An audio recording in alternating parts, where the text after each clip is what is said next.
आज बात करूंगा वन रैंक वन पेंशन की कार्रवाई आगे कितनी बढ़ी है।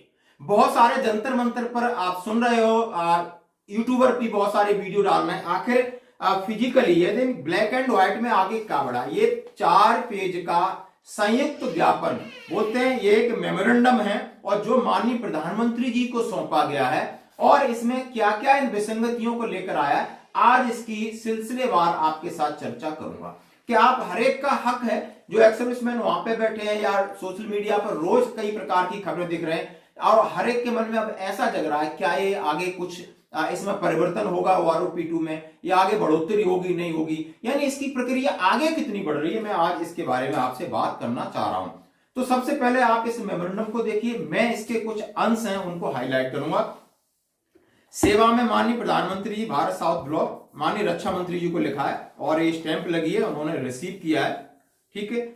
सब्जेक्ट है OROP में विसंगतियों और अन्य लंबित मांगों के संबंध में संयुक्त ज्ञापन। महोदय, सिपाही से लेकर ऑनरी कमीशन अफसर रैंक तक के सैनिक पिछले 10 सालों से चली आ रही विध सम्मत मांगों को सरकार द्वारा नजरअंदाज किए जाने और OROP1 OROP2 का जो लॉन शेयर यानी हिस्सा कमीशन वर्ग अधिकारी द्वारा ले जाने से देश में जवान ज्येष्ठ ऑनरी कमीशन वर्ग के करीब 37 लाख पूर्व सैनिक और फैमिली पेंशन नाराज है। यानी उन्होंने जता दिया कि हम इससे खुश नहीं है। आगे सरकार ने निम्नलिखित कारणों पर विचार किए बगैर अधिकारी और जवान ज्येष्ठों का OROP निर्धारण एक समान आदेश वर्ष 7 नवंबर 2015 को जारी किया, जो आधार वर्ष का अधिकतम और न्यूनतम का औसत है, जबकि जवान NCO JCO ऑनर कमीशन के लिए OROP पेंशन निर्धारित करने का आधार औसत ही अधिकतम होना चाहिए था। यानी मैक्सिमम जो जिसकी पे उसको आपने बेस लेना चाहिए था।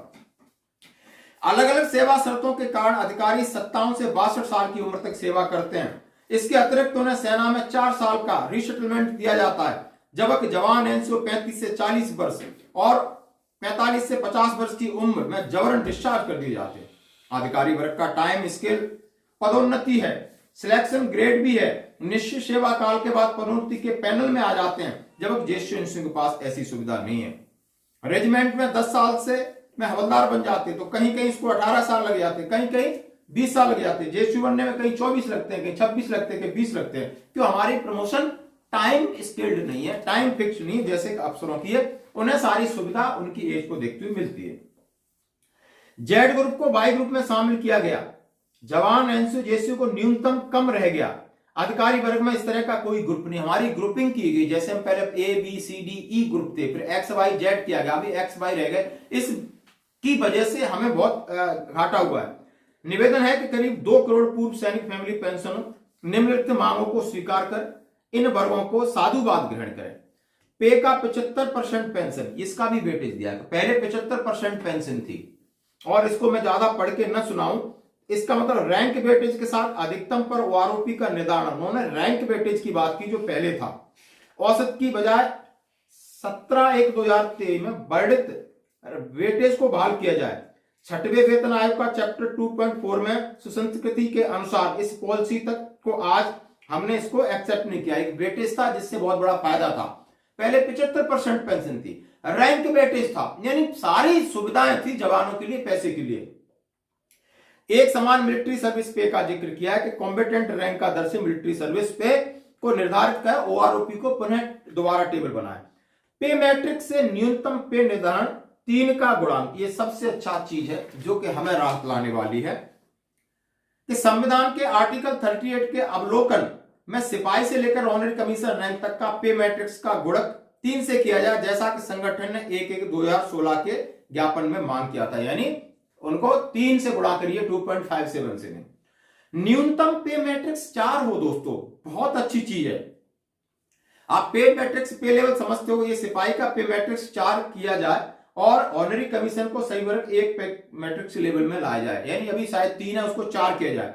न्यूनतम guarantee pension with effect from 1/1/2016 रक्षा मंत्रालय के पत्र संख्या 100 के अनुसार 1/1/2016 से न्यूनतम गारंटी पेंशन का निर्धारण किया जाए।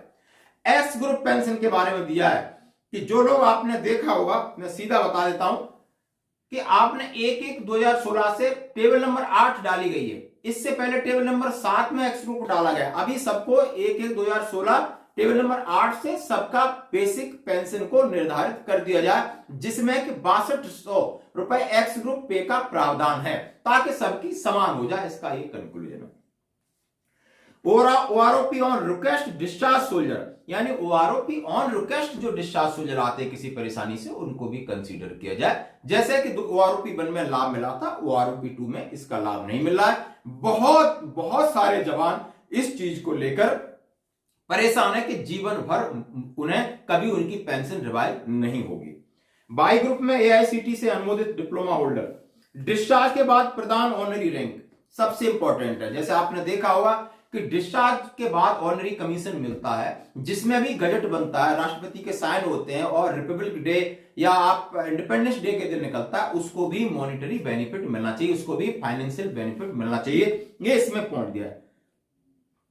Financial degradation of honorary lieutenant and honorary captain, उन्होंने कहा है कि रैंक 4th पे कमीशन के अनुपात में मेजर के बराबर किया जाए, इसको भी बिल्कुल सही कहा। एक समान लिबरलाइज फैमिली पेंशन, वार इंजरी एलिमेंट और डिसेबिलिटी पेंशन, सबके बारे में डिटेल में दिया है कि जैसे मैंने कल वीडियो डाला था, यदि किसी को इंजरी होती है तो उसको बराबर खतरा है, किसी की मौत को बराबर खतरा है, किसी की जान बराबर है। तो ये सब चीजें भगवान ने करे किसी के साथ हो, जब होती हैं तो उनको बराबर का दर्जा मिले। कोई नहीं चाहता है कि मैं इंजर हूं, कोई नहीं चाहता है कि मैं समय से पहले और कहीं चला जाऊं, लेकिन जब किसी के साथ इंसिडेंट होता है तो उसको सरकार बराबर का हक दे।